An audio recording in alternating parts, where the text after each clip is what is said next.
আসসালামু আলাইকুম ওয়া রাহমাতুল্লাহ। বাংলাদেশে নতুন একটা নাটক শুরু হয়েছে, যে নাটকটা হচ্ছে আমাদের প্রফেসর ডক্টর মোহাম্মদ ইউনূস পদত্যাগ করবেন এমন একটা আলোচনা গতকাল থেকে সমাজে চালু হয়েছে, গতকাল বিকাল থেকে, এবং রাতে সেই জিনিসটা জমজমাট হয়েছে। যমুনাতে নানা রকমের নাটক হয়েছে এবং এটার উপর বেস করে মানব জমিন একটা রিপোর্ট করেছে, যে রিপোর্টে তারা বলছে যে ডক্টর মোহাম্মদ ইউনূসকে ঘিরে একটা অসাধু চক্র সক্রিয় রয়েছে এবং তাদের মধ্যে কেউ কেউ উপদেষ্টা পরিষদে আছে, কেউ কেউ আবার বাইরে আছে। আমরা সেটা জানি যে এই যে যারা বন্দর ইস্যু নিয়ে আসছে, যারা রোহিঙ্গা করিডোর ইস্যু নিয়ে আসছে, যারা সরকারকে 5 বছর দেখতে চায়, 10 বছর দেখতে চায়, নানা রকম ইস্যু যারা আসছে, আমাদের প্রেস সচিবের মুখ থেকে যে সব কিছুর ম্যান্ডেট আছে, সব কিছু আমরা সমাধান করে ফেলবো এমন একটা আলোচনা আছে। এই আলোচনাগুলো আমাদেরকে এই বর্তমান সরকারের যে সংকটের মধ্যে যে সরকার আছে সেই ব্যাপারে আমাদেরকে নিশ্চিত করে।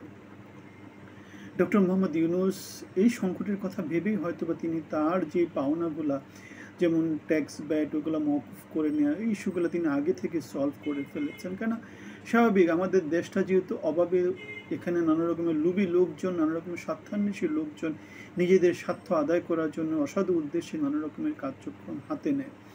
আমরা জানি আদিলুর রহমান তান কী আছে না, আমাদের প্রেস সচিব টচিব নানাজনের, আবার খলিলুর রহমান, এরকম কিছু, আবার বাইরে যারা আছে, হাসনাত তাসনাত সার্জিস, এরকম অনেকজনের কথা আমরা নানাভাবে জানি। তারা নিজেদের স্বার্থ আদায় করার জন্য রাজনীতি এবং নির্বাচন, তাদের রাজনৈতিক দলগুলোকে শক্তিশালী করা বা নানা জায়গা থেকে অসাধু উদ্দেশ্যে, যেমন আমরা গাবতলী গরুর হাটের কথা শুনেছিলাম, যে যারা আমাদের যে মেয়রগুলা, নির্বাচনগুলা, প্রশাসক নিয়োগ দেয়, নানা ইস্যুতে আমরা দেখতে পেয়েছি সরকারের মধ্যে অসাধু উদ্দেশ্য কাজ করতেছে। অথচ তাদের উদ্দেশ্য হওয়া উচিত ছিল কি, উদ্দেশ্য হওয়া উচিত ছিল সংস্কারগুলো করে, নির্বাচনী সংস্কারগুলো করে, প্রশাসনিক সংস্কারগুলো করে, আগেকার যে অন্তর্বর্তী সরকার যারা ছিল, স্পেশাল পারপাসে যারা আসছিল, তাদের মতো করে দিয়ে একটা কাজ শেষ করে দিয়ে, যে কাজগুলো জাতির জন্য ভাইটাল সেগুলো করে খুব দ্রুত নির্বাচন দিয়ে বের হয়ে যাওয়া। আমাদের সেনাপ্রধানও এই কথাগুলোই বলেছিল, সর্বোচ্চ 18 মাসের কথা বলেছিল। কিন্তু ডক্টর মোহাম্মদ ইউনূস এবং তার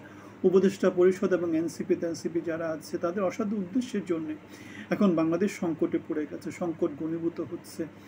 এখন একটা খবরে প্রকাশ করেছে যে বিএনপি যদি ডক্টর মোহাম্মদ ইউনূসের সাথে সাক্ষাৎকার চায়, তারা সাক্ষাৎকার পায় না। একই রকম করে জামাতে ইসলামী যদি সাক্ষাৎকার চায়, সাক্ষাৎকার দেওয়া হয় না। কিন্তু এনসিপি আবার যে কোনো সময় গিয়ে তারা কি করতে পারে, ডক্টর মোহাম্মদ ইউনূসের সাথে যে কোনো সময় দেন দরবার করতে পারে, মিটিং করতে পারে, তারা অবস্থান ধর্মঘট করতে পারে, ঘেরাও করতে পারে, সব কিছু তারা করতে পারে, জিয়াফত করতে পারে। সুতরাং জাতির মধ্যে যে নতুন একটা যে বৈষম্য তৈরি হয়েছে, যেটা 1000 থেকে লক্ষ গুণ বেশি গত সরকারের তুলনায়। সুতরাং এই জিনিসটাই ডক্টর মোহাম্মদ ইউনূসকে এবং ডক্টর মোহাম্মদ ইউনূসের সরকারকে এবং বাংলাদেশকে গত 10 মাস ধরে বিভ্রান্ত করছে এবং সংকটের ভিতরে ফেলে দিচ্ছে, সংকট থেকে গভীর সংকটের দিকে নিয়ে যাচ্ছে। সুতরাং অবহেলা এবং লোভ, এই জিনিসটা হচ্ছে তাহলে আমাদের বর্তমানে যে সংকট তৈরি হয়েছে, সেই সংকটের সবচাইতে বড় নিয়ামক। এখন এই লোভ থেকে যদি বের হতে হয়, কি লাগবে? সঠিক নেতৃত্ব লাগবে, সঠিক রোডম্যাপ লাগবে, এবং নির্বাচনের রোডম্যাপ ছাড়া, বিচারের রোডম্যাপ ছাড়া, সংস্কারের রোডম্যাপ ছাড়া সরকার কোন দিকে যাচ্ছে, উদ্দেশ্যহীন গন্তব্যে যাচ্ছে, সংকট আরও দিন থেকে দিন গভীর হবে, সেটাই হচ্ছে আমাদের বিশ্লেষণ। আমরা একটা ব্যানারের কথা বলি, যেটা জনগণের বাংলাদেশ, মানবিক বাংলাদেশ। আপনাদের প্রতি আহ্বান থাকবে, আপনারা সেই ব্যানারে ইনক্লুড হবেন। আমাদের ভিডিওগুলো আপনারা লাইক করবেন, শেয়ার করবেন, কমেন্ট করবেন। আমরা যে কথাগুলো বলি, সেই কথাগুলোর সাথে কোথায় আপনারা দ্বিমত পোষণ করে সেটা আমাদেরকে জানাবেন। সকলের জন্য শুভকামনা।